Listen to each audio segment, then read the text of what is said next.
I got to figure out how to mute us out. I'm back in, so we should be recording, and you guys are muted. Okay. All right, so today is, what is today? January 6th of 2016. You're here listening to the Making Sales or Excuses training call. You're live, perhaps, or maybe you're not. Whoops, we just had somebody drop off. You're live, perhaps, or you're not. And we're going to talk about a couple of different things, but this is going to be like a back to the basics kind of a call. We talked a little bit earlier during the last 3 calls about maximizing the tools that we have, maximizing Building Fortunes Radio, maximizing the humongous ads, and then maximizing MLM.news. So that's kind of like big picture stuff. Let's talk a little bit about day-to-day stuff, because as I'm doing what I'm doing, because I'm in the field, quote unquote, as well, you know, we're selling our products and services. So I take phone calls from people all the time. I deal with, you know, calls coming in, people asking me questions, and I've kind of isolated all the different things, you know, that I have to deal with in my regular business. So you would probably have to do something very, well, you definitely have to do something very similar. So the biggest challenge that many people in network marketing have, I think, is starting to build any kind of momentum and build any kind of a team. We were talking a little bit earlier about airplanes, and if you think of like an airplane flying off the ground, to get an airplane off the ground or to push anything that's heavy, it takes an extraordinary amount of effort. So, you know, if most of us probably have flown an airplane, they have to floor it, you know, so it's like full throttle to be able to get it to a certain level, and then you couldn't keep it that way because you probably, you know, use too much energy, burn up the engine, stuff like that. But then you can kind of back it off as well. If you're in a boat and you want to get it to plane, so, you know, you can keep the butt in the water if you've ever driven in a boat, especially a bigger one. You know, if you kind of go a little bit too slow, it never gets off on that level plane. So you kind of floor it, kind of get it up and running, and then you don't have to keep it full throttle like that because it even might be even dangerous. You kind of can scale it back a little bit. Well, when we're building a business, the hardest part about building a business, or the hardest part about pushing anything, is getting it started. Once it's rolling, just don't stop. And it's easier to kind of keep it going. Sometimes you can take your fingers off of it for a while and it'll still go. But there's that extraordinary hard part of getting it started. And that's where most people are most vulnerable. So in that newcomer stage, in the direct sales business, we used to call them newcomers, we used to do everything possible to make sure that the newcomers were rewarded, or the managers were rewarded with working with the newcomers, because the new people, if we can kind of get them to stick a little bit, then we can go start to work with somebody else. We don't have to babysit them all the time. So the goal is to get something started, and it probably doesn't matter what, because the last thing you're going to worry about is your income during that beginning stage, because I'll tell you in advance most of the time, your income is not going to be proportional to the effort that you put in initially. So that's what I've always learned. Whenever I had to take over anything that was dead in the water or worse, my input was never proportional to my output short term. So it was always, I did more work than I was paid for. I spent more time than what I probably wanted to. So it was always out of proportion. However, once you got it up and running, then it flip-flopped a little bit. Then it was like, well, now I'm being overcompensated for what I'm doing. And now I might not even be able to get it to stop because we have so much momentum and so many other people working. But I always remember the beginning part of it really is tough. And if somebody would ever explain that to most people up front, they would probably stick around longer. So in my old profession of direct selling, we had a gentleman who really taught it to me the right way. I'd say, and I didn't even learn this until I was his boss, and I use the word boss only because I had a higher position. But his name was Brian, and for the life of me, I cannot remember Brian's last name. I rack my head because I always like to give credit where credit is due. I can't remember Brian's last name. He ran our Tennessee division, and I I think I remember his name, but if I say it, I think it's probably wrong. So I'll just I still got to find out Brian's name, because he did this one time, and he was a hard worker. He struggled, but he was a really hard worker, and he said it better than anybody else I ever knew. So I'm going to kind of say this to you, just so you could use it whenever you want to use it. But in the vacuum cleaner business, we used to bring people along in what we call a management training program. We would say, you have to, if you're going to run one of our offices, and we give you an office, so basically we give you the keys, the inventory, everything is on consignment. You're ultimately responsible for everything, but you don't have to put up the money. So it was an exceptional opportunity for someone like me when I first got started, because I could have never come up with any money to be able to start a business on my own. This is just kind of like the way Electrolux, the vacuum cleaner company at that time, did it. It's not the same Electrolux today, but that's the way it was way back when. So and you've heard me say this before, and I got to turn my screen on. I forgot to turn my screen on. Not that I had anything on my screen, but now you can see my screen at least. But you know, there was a formula for profits, so I would get 50% of the profits. And the formula for profits worked a little bit like this: sales minus expenses equals profit. So if you think of like a mathematical or a chemical equation, if you want profits to go up, increase your sales and decrease your expenses, right? Simple formula for profits. So people would have to earn the right to be given a branch. It's like you get promoted to a branch. So being promoted to the branch meant that you had to prove yourself in sales. Then you had to prove yourself as an assistant manager. An assistant manager is somebody that can teach other people sales. And then they started teaching you the business behind the business as well.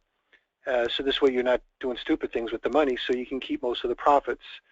And when I was a division manager, which meant I ran several other offices, they would pay me 10% of the profits.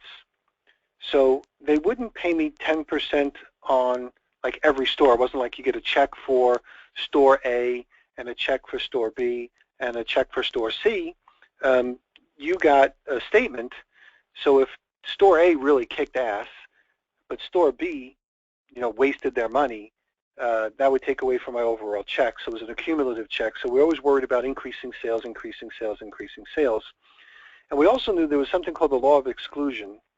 The law of exclusion goes like this: when you're doing one thing, you can't be doing something else. So while you're on this when you're on this webinar, you can't be on another one. When you're in the position that you're in physically, like if you're sitting in your home, you can't also be sitting in a movie theater. So law of exclusion, you can only be doing one thing at a time. And the tragedy most of the times that happened in the selection process is you pick the wrong person. Because you could spend a month or two grooming your next manager or your next replacement, and if that person doesn't work out, besides the commissions that you might have generated by him or her, it was largely a waste of time. So Brian used to try to run people off before he even took them out on a field evaluation. Field evaluation was where you ride with me for the day. I try to show you some business, continue to evaluate you. It was also a way for me to be able to show you how we sell the product. And hopefully if I was good at what I did, I showed you that there were sales possible. Sometimes I actually showed you sales. And we always knew that the manager was under a lot of pressure to perform on those days. So that's why managers sometimes became the best salesmen, because they had to perform with someone watching them. So one of the tips I had always learned is never work alone. The new person may flake. So the new person may quit. But if you're working and you're there to try to show them, impress them, do the things that you need to do, they'll force you into doing the right things. You'll get stronger even if he doesn't stick around. So that was why one of the cardinal sins was working alone. You'd never want to work alone. You'd always want to have someone with you. Well, if you're going to have someone with you, you want to try to make sure you have the right person with you. So what Brian taught me how to do so well is to try to run them off first. So try to run them off first. See what kind of a person they were. Again, the law of exclusion. When you're working with one person, you can't be working with someone else. There's just so many people a manager might be able to work with in his own or her own car for that day. So even if you waste a day, you wasted a day. So what Brian would say would be is, listen, we're going to go out on a field evaluation. And when we go out on this field evaluation, I don't know what's going to happen because we don't set it up. We might knock on doors. We might ring some phones. Whatever I'm doing that day is whatever we're going to do that day. If we never leave the office because we're doing inventory, you're going to watch that. So whatever, you're going to enter the life of a manager for that day.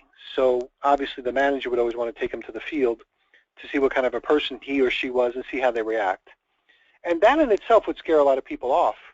Oh, I could never do that. Oh my gosh, we're going to do knocking on doors. We're going to do a presentation. I'm kind of a little bit afraid, even though they weren't doing it. They would say, I don't think I want to do this. So that was one way of kind of, if you will, qualifying person out of it. Because you might as well find out even before you take him out if he's going to flake or she's going to flake.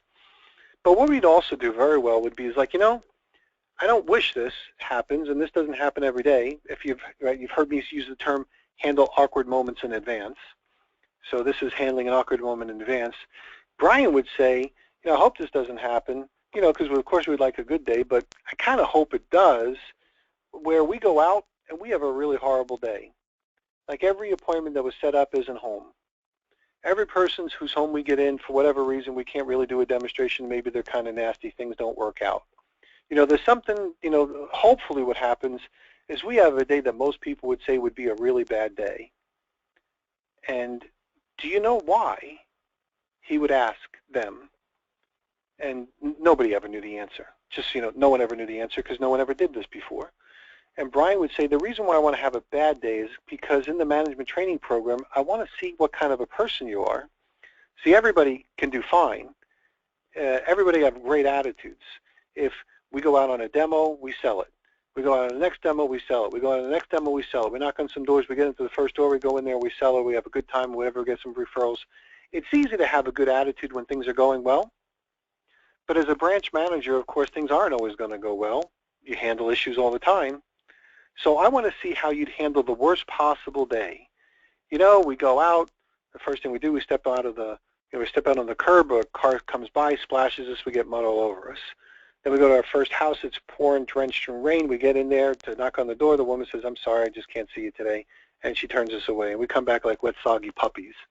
So I want to see how you react towards those days.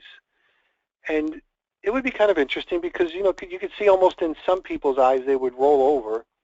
And they would be scared like poop, and they would just like, I don't think this is going to be good for me. And you might as well just find out now. Like you weren't doing it to scare them or push them away or be like a jerk. There's a term in our industry called posture. A lot of people try to posture people, like say no first.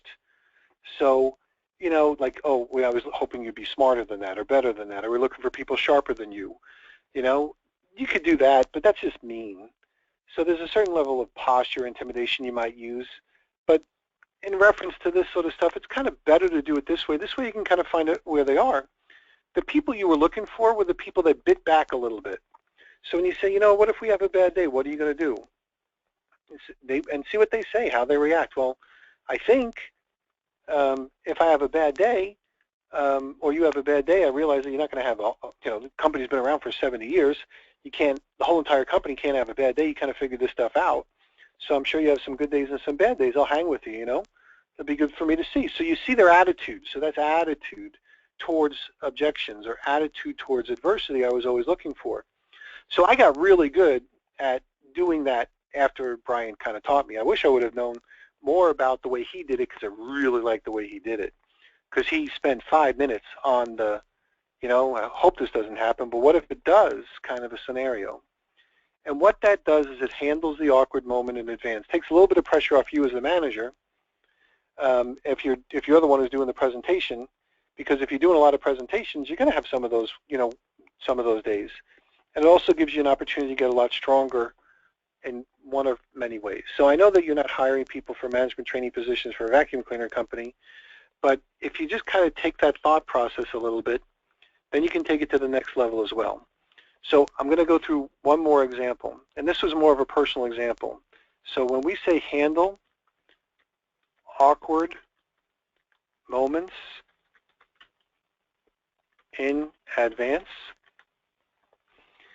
I was indoctrinated with like an amazing example of this. And I tell the story every once in a while. Some of you may remember it. but here we go just one more time. When I was interviewed, on my very first interview with Joe, his last name is Calderi, he was the one who interviewed me for the management training program. He asked me, when you go home, who are you going to talk to? So when you go home, who are you going to talk to? See, Joe understood the concept of, we used to call them friendly enemies. There is always, this is a guarantee, there is always someone in that other person's life who can demolish everything you've built with a stare. Doesn't even have to be a word. So there's always going to be someone that can demolish everything you think you've built. At least this is the way you got to play it. With a comment, oh, like, you're not going to do that, are you? That could demolish everything that you've done, could wipe away almost like a sand castle and an incoming tide if you're by the ocean. Could wipe away all your hard work in one fell swoop. So, you know, almost like a tornado, if you will. So always anticipate there's a friendly enemy, somebody that can poo-poo this in the mind of that person who is super excited. So when Joe said to me, and I didn't know what he was doing, I knew what he was. I knew what he had done, although he didn't really explain it this way. He probably did it for this way, but remember, this is my first day, so I didn't really understand any of this stuff, and I wasn't even hired yet. He said to me, Peter, when you go home and you talk about this management trainee position to someone, who are you going to tell? And it was weird for me because I really wasn't sure what he meant by that. Like am I doing, like, it felt kind of creepy. Like, am I doing something wrong? What do you mean, who am I going to tell? So I don't remember how he handled it, because I think I said, Joe, why would you ask me that? So that's kind of a weird question to ask. And I said it nicely, I'm sure. And I don't know if I said it as polished as that. I said, I don't get it. And he said, well, you know, you're here on the interview, you see what's going on over here. And then you're going to go home and ultimately you're going to talk to. And, you know, you might talk to your mom or your dad or whatever it might be. And I said, oh, I would definitely talk to my mom and my dad. I have a girlfriend. I talk to her. I guess I tell my friends what I'm planning on doing. A few people, obviously, you know, that I meet along the way. I mean, I'm kind of independent my own way, but, you know, I tell people what I was doing. And he said, what would you do if they gave you any resistance? So I said, this is getting even stranger, Joe. So I don't even know if I asked it like that. But I said, why would they give me some resistance? He says, well, you know, you're here on the interview. You've seen everything that we're doing right over here. But, see, they don't know, and they weren't on this interview. So what would you do if they said, don't do it? Or what would you say? Well, I said, you know, Joe, I don't know what I'd say. You know, I never really thought about that, Joe. And he said, well, just think about that. So he said also, I just want to see what kind of a manager you are. So he kind of brought it back to management as well. So I want to see what kind of a manager you are, because I'd want you to make decisions if you were running an office for us based on asking the right people. So like if it was an inventory question, I wouldn't think you would want to ask your mom, because she knows nothing about inventory.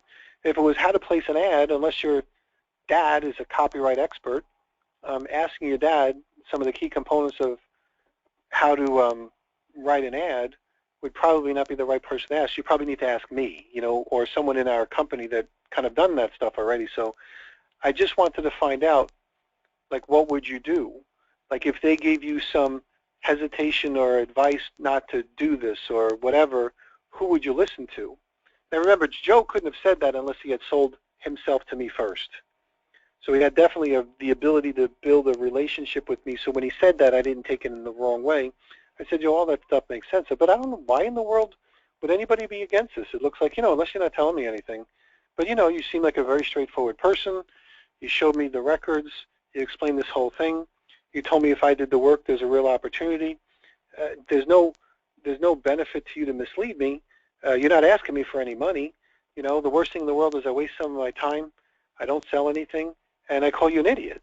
You know, so, you know, really, I couldn't figure it out. So anyway, so I went home, and for those people that didn't hear that story, when my mom asked me how the interview went, I said, fantastic. I met a really great gentleman, and he's got a really good opportunity for me. And she asked me what the name of the company was, and I said, I really don't know. I don't remember, Ma. And she says, how in the world can you not remember the name of the company you're so excited about? I said, I was excited about the opportunity, and the guy I'm working with, the name of the company really kind of, I don't even know if I ever knew it. I said, I think it began with letter E. So she said, what, something? I said, no, I don't think that was it. And then she said something else, and I said, no, I don't think that was it. And then she said, Electrolux, and I said, that's the one. Now, I didn't even know what an Electrolux was because we grew up with a Kirby. So my dad bought Kirby's, and there's only one time I ever laughed at my dad, which I never felt good about, and that was when I found out he spent $1,000 on a Kirby, and I almost died. Like, oh my God, you spent $1,000 on the Kirby? Oh my God. And anyway, it was the one time I regret ever laughing at my dad. So it's like, no. So we were Electrolux. We were a Kirby family. We were an Electrolux family. So when she said Electrolux, I didn't know what that was, and I said, that's right. She says, you're not doing it. I said, I'm not doing what? And she says, you're not doing the Electrolux thing. Why not, Mom? Because they're going to scam you. They're trying to get blah, blah, blah, blah, blah. She got pissed, and she started cursing. Now, my mom has a colorful mastered control of the English language. So she's kind of got the cursing thing that you're not freaking doing this. No way. And then she kind of got a little bit emotional. I worked 3 friggin' jobs, and I don't even know if she used the friggin' word. So I worked 3 friggin' jobs to put you through school. You graduated from school. I kind of dealt with the idea that you didn't want to be a doctor. And then she started throwing all the other laundry in there. And she says, and you're not doing it. And then she grabbed a knife. What the hell are you doing with a knife, Ma? Now, this is a true story. What the hell are you doing with a knife, Ma? She says, you're not joining. And she almost, like, literally was running me around the kitchen table. I could outrun my mom. I was a little bit perplexed because I was the next thing closest to Jesus in my house. I was the golden child. I was the homecoming king. I was the captain of the football team. I was an honor student. And now all of a sudden, because I want to take a job with Electrolux, I'm going to be, stabbed. So you're not doing it, blah, blah, blah. And she really gave me a lot of resistance. Now, there was another thing that happened as I was running, trying to wonder why my mom was so emotional. And she was saying, and you ain't selling Aunt Fran. And I was thinking about Joe. I was thinking about the funny story I was going to tell him. Like, Joe, you never set me up for this. You asked me, like, what would I do if they said no? You didn't give me the preparation for what am I going to do if my mom's trying to kill me? So she got really pissed at me, and I just kind of, like, outran her a little bit. And I said, Ma, listen, he wants me to come back today for another interview, and I promise if they're selling vacuums door to door, I will leave. So I broke my promise to my mom.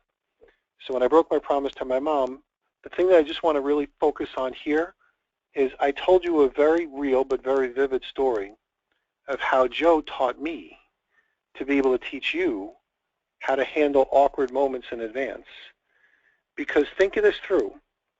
If Joe had not handled that awkward moment in advance, like what if he just was a little bit lazy that day, did a poor demo with me?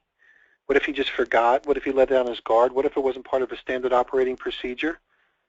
And Joe was good. He probably the best manager I've ever worked with. I was very fortunate to have him as my very first one. So he was good. And what if he had not done that? Well, then I know we wouldn't be here because my whole life would have been different, but better or worse. But I do know that that made such a big, meaningful difference for me, it kind of stuck. So because it was so dramatic and because it was so potentially traumatic, I learned that I made the expression handle awkward moments in advance because I needed a way to be able to identify what happened with me when I told my mom I'd be working for Electrolux in a management training position. So if Joe hadn't have handled it, I wouldn't be around. So imagine that anything that I say has some value. Then I would ask you, if you're not handling the awkward moments in advance, how many people might you be losing? Now, no one teaches this stuff that I know of. So therefore, more than less likely, no one teaches it this way, where I would say you have to make sure you handle the awkward moments in advance because, and I'll give Jim Rohn credit for my next example. Jim Rohn sometimes uses the example of eat an apple a day, keep the doctor away, right? We've heard that. And what if that was true? Jim Rohn would say, an apple a day would be easy to do, right? Yep. Eating or not eating an apple a day would be easy to do, right? So eating an apple a day or not eating an apple a day would be easy to do either way, and that's the deception. So you don't die instantly because you eat an apple today. So just like handling the awkward moments in advance, when you don't do it, it's not like you die. You just don't get the guy or the gal. Because Joe did it with me, it helped me help him, because my sales helped him get promoted eventually. But think about that. How many times have we not handled an awkward moment in advance? And if you think about your lifetime, you'd say probably a lot of them. A lot of them. And I'd say, well, how many? I'm just going to use me, just for this one example. How many Peter Mingils would you want to then miss? Because for Joe, when he did that, I became an area VP. I helped him get promoted. He eventually worked with me, so cool. He actually was under me for a while as a division manager over in Indiana. I helped him. He was going through a tragic divorce. I kind of brought him back into southern Indiana, and he worked the Evansville division with me, and I loved working with him, and he worked with me again, so it was like, great, I got Joe back. But just think about it. Handling awkward moments in advance. Think of all of the potential awkward moments in advance and make them as if they might be just as traumatic. So, coming to the other point of the conversation, there are 3 paths that people are going to follow when they're making a decision about your business. 1, do nothing. This is part of my handle awkward moments in advance. I'll position it in a second. 2,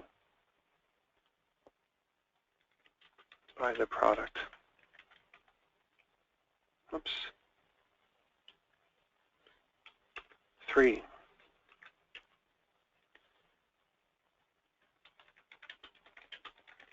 join the business part-time or full-time. Now, I told you my personal story, my Joe Calderi, Peter Mingils Management Training, Electrolux story, because that's where I learned and applied these lessons. I hope what you can do is you can think of a few of those yourself, like your world. I don't live in your world, so think about your world and where you would, if I were to say, okay, well, that was my Joe story, how about you? Where's your dramatic, traumatic story about how somebody might have handled an awkward moment in events and it made all the difference? So hopefully you kind of digest this and then apply it to your personal life as well, figure out where that might fit. It's just where you can kind of internalize it. You really kind of get it, because just hearing it is one thing, but getting it is totally something else. So back to the 3 paths. What I usually would tell people is when they're making a decision about a home-based business, I would say, listen, I want to show you where things are, walk you through the whole process. And just to take away any curiosity of where is this leading to, because you don't need surprises here. You want surprises when you go to the movie. You don't want to know the end of the movie before you see the movie. It kind of messes it up. So this isn't like a movie like that.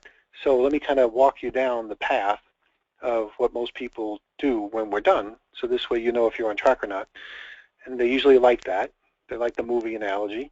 And they like this. I said there's 1 of 3 things you're going to do. And by the way, you don't have to wait until the end to tell me which one you want. If you 5 minutes into this and you say, I want to do it all, that's okay. 15 minutes into this, you don't have to wait through the whole process. If you want to push the button and say, good, let's get started already, I like this, you can certainly do that as well. But the 3 paths are, number 1, you do nothing. It doesn't fit for you at all.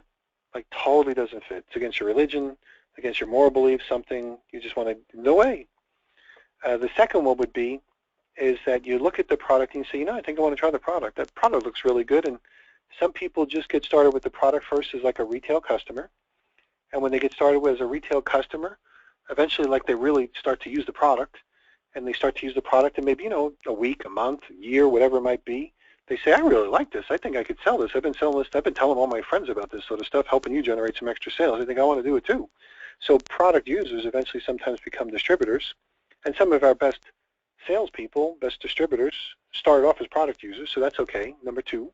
Or number 3, you look at it and you say, Yeah, I like everything. I like the product. I like the opportunity. I like working with you. I like the team. It sounds like a great opportunity. This is exactly what I'm looking for. I'm all in. I want to do it all, either on a part-time or full-time basis. So when you're going through this process, Mr. Prospect, think about the three paths. So what I'm doing here is I am handling awkward moments in advance.